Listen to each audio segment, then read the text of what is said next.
لیکن اور تو لوگ کوئی نہیں تھے. وہ اکیلے کھڑے ہو گئے تبلیغ کے لیے, وہ اکیلے نصیحت کرنے کھڑے ہو گئے, اور بڑوں کو انہوں نے نصیحت کی. اس کا مطلب یہ ہے اس مقام پہ کہ ابو ذر جو ہیں انہوں نے یہ سیرت چھوڑی ہے تبلیغ میں, انہوں نے تبلیغ میں سیرت چھوڑی ہے. ایک درود پڑھے بار محمد مل کے ایک درود پڑھے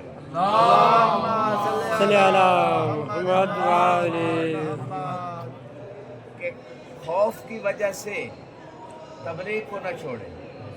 یا ایھا رسول بلغ ما انزل الیک من ربک وان لم تفعل فما بلغت واللہ یعصمک من الناس. اگر انسان اللہ کے لیے تبلیغ کرے, حق بات کو بیان کرے جو دوسروں کا حق ہے, علیکم السلام, تو نتیجہ کیا ہوگا؟ نتیجہ اللہ مدد کرے گا. ان تنصر اللہ, اللہ کی اگر آپ مدد یعنی دین کی مدد کرو گے, دین کی تبلیغ کرو گے, تو اللہ آپ کی نصرت کرے گا. تو لہذا خدا بچاتا ہے. اور بعض روایات میں ہے کہ تبلیغ یا لوگوں کو حق بتانا, اچھائی کی دعوت دینا, اس سے نہ زندگی کام ہوتی ہے نہ رزق کام ہوتا ہے. نہ زندگی نہ رزق, یہ کمی نہیں آتی اس سے. اس کا مطلب یہ ہے سبحان اللہ بالخیر, سبحان اللہ بالخیر. اس کا مطلب یہ ہے کہ ہم میں ہماری فیلڈ کے بہت سارے لوگ, باقی بھی بہت سارے لوگ حق کا ساتھ نہیں دیتے. بہت سارے لوگ حق کا ساتھ کیوں نہیں دیتے؟ خوف کی وجہ سے. یعنی باطل کا بھی بعض کا ساتھ لوگ نہیں دیتے, حق کا بھی نہیں دیتے. جیسے مولا علی کے جی ہاں سنتم, جیسے مولا علی نے ایک صفین میں کہا تھا کہ نہ انہوں نے حق کا ساتھ دیا نہ باطل کے ساتھ. اس میں ایک قول ہے, وہ ہریرہ کا مشہور قول ہے, ٹھیک ہے. اس نے کہا اگر نماز پڑھنی ہو تو علی کے پیچھے چلے جائیں, کھانا کھانا ہو تو فلاں کے دسترخوان میں چلے جائیں, اور جب جنگ کا ٹائم ہو تو ٹپے پہ چڑھ کے جنگ دونوں کی دیکھتے رہے. دیا آپ نے, اس نے وہ رول دیا. اسی طرح کے لوگوں کے لیے مولا نے فرمایا کہ انہوں نے حق کا بھی ساتھ اور باطل کا بھی نہیں دیا, دونوں طرف نہیں تھے. ایسے لوگ بھی گزرے. تو مختصر یہ ہے کہ خوف جو ہے انسان, یہ ایک ایسا بت ہے جو انسان کی صلاحیتوں کو, جو انسان کی توانائیوں کو ضائع کر دیتا ہے. مثلا ایک بندے کے پاس ذہن ہے, ایمان ہے, علم ہے, لیکن خوف کی وجہ سے وہ آگے دے ہی نہیں رہا, وہ آگے پہنچا ہی نہیں رہا. تو نتیجہ یہ ہوگا کہ جو نعمتیں اس کو اللہ نے دی ہے ان نعمتوں سے کما حق کو استفادہ نہیں کر رہا. اسی طرح خوف مذموم کی بے شمار قسمیں ہیں. کچھ انسان کو وراثت میں یہ چیزیں ملتی ہیں. خوف کبھی وراثت میں ملتا ہے, کبھی خوف عدم تربیت کی وجہ سے ہوتا ہے. وراثت میں کیسے خوف ملتا ہے؟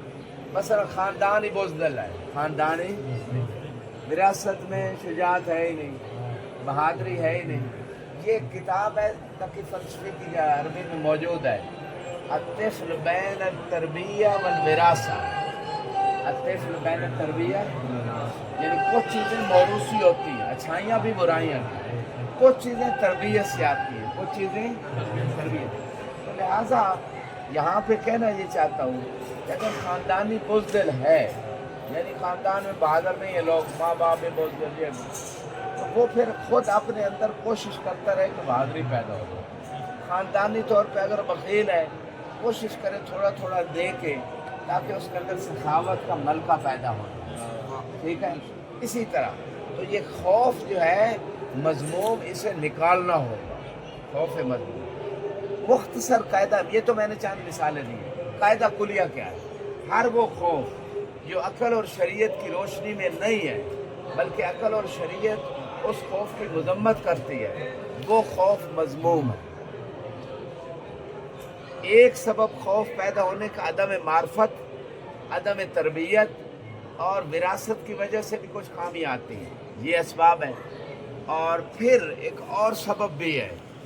ایک سبب خود انسان کے اندر سے ہے, اس کے نفس امارہ بالسوء کی تربیت نہیں ہوئی, دوسرا سبب خوف مذموم کا شیطان ہے، دوسرا سبب خوف مذموم کا شیطان ہے، اور اس بات پہ دلیل قرآن سے ہے، الشیطان یخوف اولیاء، شیطان اپنے دوستوں کو کیا کرتا ہے؟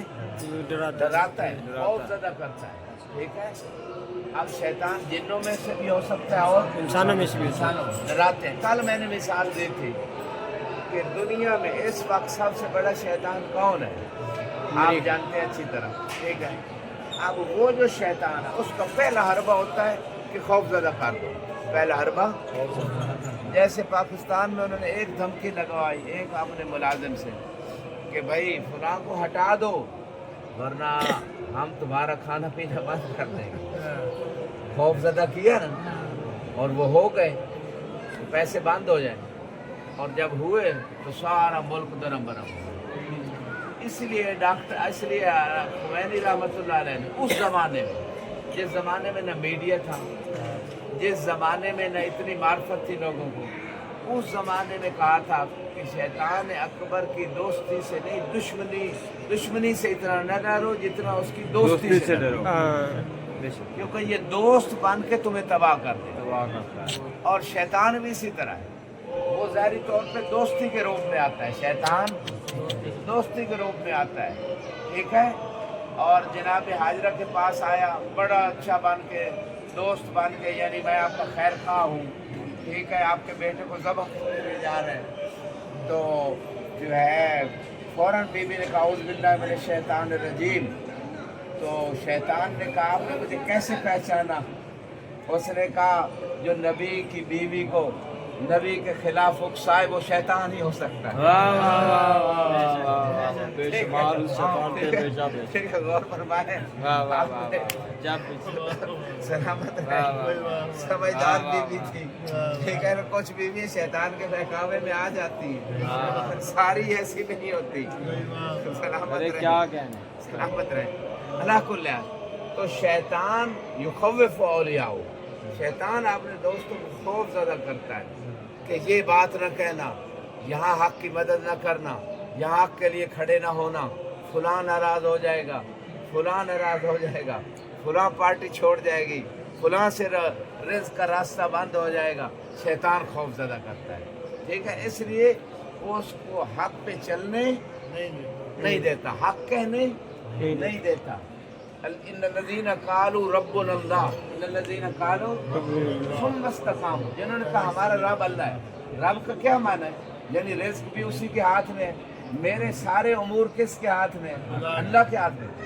جب یہ دل سے بندہ کہہ دیتا ہے کہ میرا تو سب کچھ اللہ کے ہاتھ میں ہے، وہی ہر چیز پہ، کسی کے ہاتھ میں ہے ہی کچھ نہیں، کوئی کچھ کر ہی نہیں سکتا، سب کچھ میرا اللہ کے ہاتھ میں ہے، پھر وہ خوف زدہ ہوگا یا لوگوں سے خوف زدہ نہیں ہوگا؟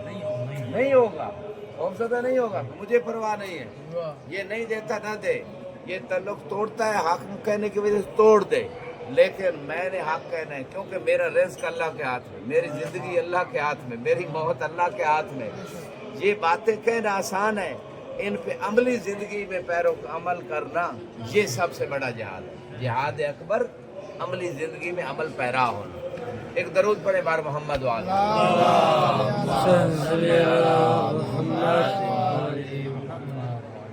لہذا ان الذین قالوا ربنا اللہ ثم استقاموا، پھر اس پہ استقامت دکھائی، یعنی 24 گھنٹے جو زندگی ہے اس کو ایسے گزارے کہ پتہ چلے واقعاً اس کا عقیدہ جیسے یہ زبان سے کہہ رہے کہ ہمارا رب کون ہے؟ اللہ ہے، جیسے زبان عملی زندگی میں ایسے ہے، یعنی اللہ رازق، اللہ رب یعنی اللہ رازق ہے، پھر وہ ملاوٹ نہیں کرے گا، ملاوٹ کسی چیز میں بھی، نہ دودھ میں، نہ جناب چائے میں، نہ مرچوں میں، کسی چیز میں، اور نہ دین میں۔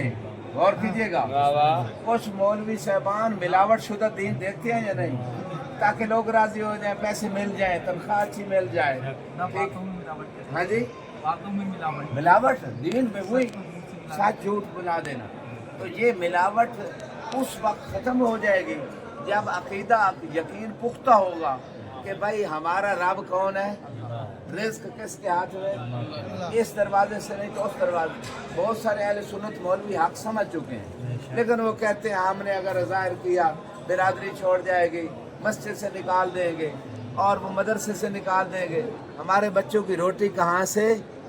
لیکن وہ ان کو جاننا چاہیے ان الذین قالوا ربنا اللہ ثم استقاموا، جو یہ کہتے ہیں کہ ہمارا رزق اللہ کے ہاتھ میں ہے، پھر وہ گھبراتے نہیں ہیں. درود پڑھے بار محمد مل کے ایک درود پڑھے بار جگانے والا درود پڑھے. اللہم صلی علی محمد صلوات زحمت نہیں عبادت ہے بارے دیگر صلوات. اللہم صلی علی محمد وآل محمد. تو بات ساری چل رہی تھی خوف پہ. خوف ایک بت ہے جسے انسان پوج رہا ہے اللہ کے مقابلے میں. یہ نقطہ پر غور کیجئے گا. یہ بات عوام میں سے لوگ سمجھ گئے ہیں، لیکن ہماری فیلڈ کے لوگ بہت سارے اس نقطے کو نہیں سمجھے. ایک طرف اللہ کا حکم ہے، دوسری طرف شیطان اور نفس امارہ خوف میں ڈال کے اس خدا کے حکم کی نافرمانی کی طرف لے کے جاتا ہے. تو اس کا مطلب ہے یہ جو خوف ہے یہ خدا کے مقابلے میں کھڑا ہو گیا ہے. خوف کیا ہے؟ خدا کے مقابلے میں کھڑا ہو گیا ہے، اور اس نے ہمیں خدا کی طاعت سے نکال دیا ہے. اور اس میں ایک سبب نفس امارہ بالسوء، دوسرا سبب شیطان ہے. دوسرا سبب شیطان ہے. اسی طرح آپ آگے چلتے جائیں، بہت سارے اس کے مصادیق ہیں. اور دوسری اس خوف کی قسم ہے خوف ممدوح.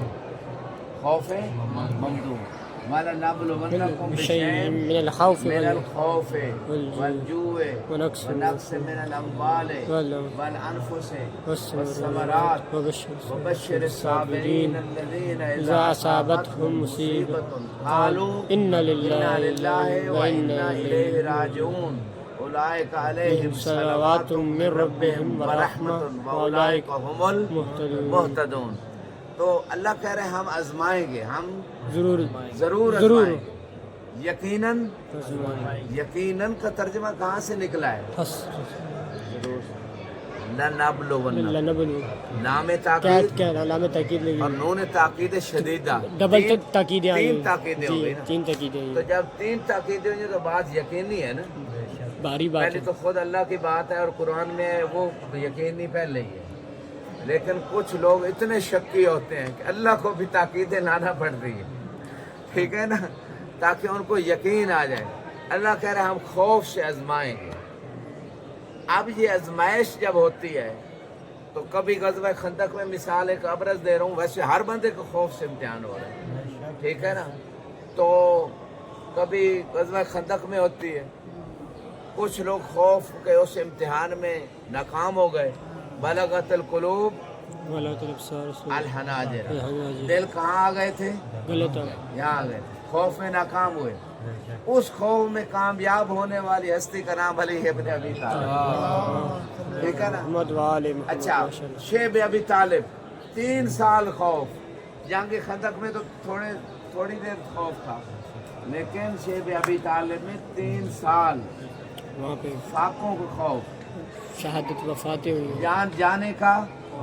اس لیے کہ ابو طالب علیہ السلام اپنے بیٹوں کو ساری رات اٹھ کے رسول کے بستر پہ سلاتے تھے تاکہ اگر حملہ ہو میرا بیٹا قتل ہو جائے، نبی بچ جائے. کوئی دنیا کا چچا اپنے بیٹے کو بھتیجے پہ قربان نہیں کرتا. یہ ایمان ابو طالب پہ سب سے بڑی عملی دلیل ہے کہ اپنے بیٹوں، ایک نہیں سارے بیٹوں کو رسول کے بستر پہ سلاتے تھے کہ یہ شہید ہو جائیں، رسول بچ جائیں. یعنی یقین رکھتے تھے کہ یہ نبی ہے، نبی کی حفاظت لازمی تھی. ابو طالب محافظ نبوت بن کے آئے تھے، اور یہ جناب ابو طالب کی تربیت کا نتیجہ تھا کہ شب ہجرت علی پر سکون طریقے سے سو رہے تھے بستر مصطفیٰ پہ تلواروں کے سائے میں. علی کو کوئی خوف نہیں تھا، کیونکہ اس وقت اگر خوف ہوتا تو وہ خوف مذموم تھا. علی ابو طالب کے بیٹے تھے، جس ابو طالب کے بارے میں اللہ کے رسول نے فرمایا تھا لو ولد الناس جمیعا ابو طالب اگر ابو طالب ساری کائنات کے والد ہوتے تو سارے لوگ ہی بہادر ہوتے. ٹھیک ہے. علی کے بابا ابو طالب اتنے بہادر تھے کہ ہر جنگ میں علی جب اپنا تعارف، آج کائنات علی کی شجاعت کے قصیدے پڑھتی ہے، علی جب اپنا تعارف جنگ میں کرواتے تھے تو کہتے تھے میرا مقابلہ سوچ کے کرنا، میں ابو طالب جیسے بہادر کا بیٹا ہوں. سلامت رہے. تو اس مقام پہ یعنی جب خوف کا مقام ہو اور انسان خدا کی اطاعت کے لیے خوف نہ کرے، یہ خوف ممدوح ہے. یہ خوف نہ کرنا یہ شجاعت ہے. خوف کرنا مذموم ہے جب خوف کا مقام نہ ہو. اور جب خدا سے خوف، خدا کی ناراضگی کا خوف ہو، خدا کی اطاعت کر کے اور شیطان کا خوف نہ کر کے، یعنی خدا کی ناراضگی سے بچنے کا خوف ہو، یہ خوف ممدوح ہے. خدا کی ناراضگی سے بچنے کا جب خوف ہو، یہ خوف ممدوح ہے. تو خوف سے امتحان ضرور ہوتا ہے، لیکن وہ خوف جو ہے اس کو پس پشت ڈال کے خدا کی اطاعت میں آ جانا، یہ بندگی ہے. اور مولا علی کی بات کروں گا کہ خوف خدا میں جب محراب عبادت میں آتے تھے تو بعض نان مسلم نے بھی لکھا سیدھا ٹیک چھوڑیں گے تو نیند چھوڑ جائے. سونا روزے دار کا عبادت ہے. محمد والے محمد بابا سے بلند صلوات. اللہم صلی علی محمد وآلہ. روزے دار کا سونا بھی عبادت، علی کے جوار میں سونا بھی عبادت، کیا بات ہے. لیکن درس میں سونا عبادت. اور فرمان ہے روزے میں آگا شاید عبادت ہے. ہاں وہی کہہ رہا ہوں نا، روزے میں بھی سونا عبادت ہے اور علی کے پڑوس میں سونا بھی عبادت ہے. یہ اللہ نے علی کے پڑوس میں سونا جو عبادت بنایا، مجھے تو ایک ہی بات سمجھ آتی ہے، کیونکہ اللہ کو علی کا شب ہجرت سونا جو پسند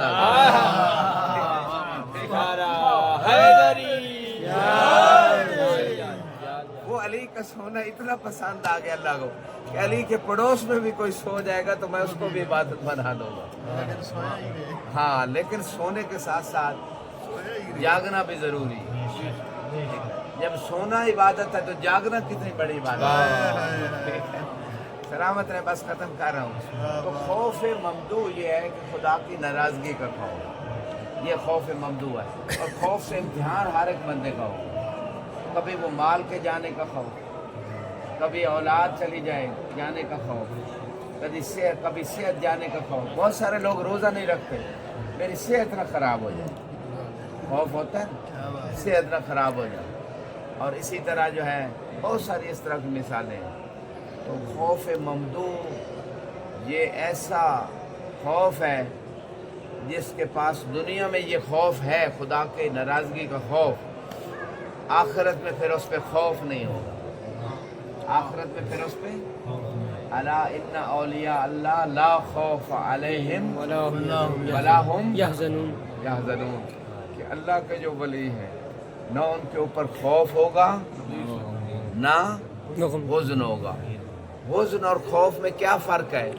علیکم السلام سے. حزن اور خوف میں کیا فرق ہے؟ خوف بعد آتا، غم پہلے والی چیز. خوف علامہ سیقع سبحکم اللہ والحزن علامہ فات. حزن ہوتا ہے جو دنیا کی چیز ہاتھ سے نکل جائے، سب کا پہلی چیز، اس پہ حزن اور غم ہوتا ہے. لیکن خوف ہوتا ہے جو آئندہ ہونے والا ہے، ہو، اس کے لیے تو جہنم کا خوف. بے شک. ٹھیک ہے، تو یہ خوف ہوتا ہے. تو لہذا خوف جس کے پاس دنیا میں خدا کی ناراضگی کا خوف ہے کہ ناراض نہ ہو جائے، وہ آخرت میں خوف زدہ نہیں ہوگا. بلکہ یہاں پہ یہی آیت جو پڑھ رہے تھے، ان الذین قالوا ربنا اللہ ثم استقاموا تتنزل علیہم الملائکۃ الا تخافوا ولا تحزنوا فاستبشروا بالجنۃ التي کنتم توعدون. کہ جو لوگ کہتے ہیں ہمارا رب کون ہے؟ اللہ ہے. ثم استقاموا، پھر اس پہ ثابت قدم زندگی بھر 24 گھنٹے ویسے ہی زندگی گزارتے ہیں، اللہ کو رب مانتے ہوئے زندگی گزارتے ہیں. پھر ان کے اوپر کون نازل ہوتا ہے؟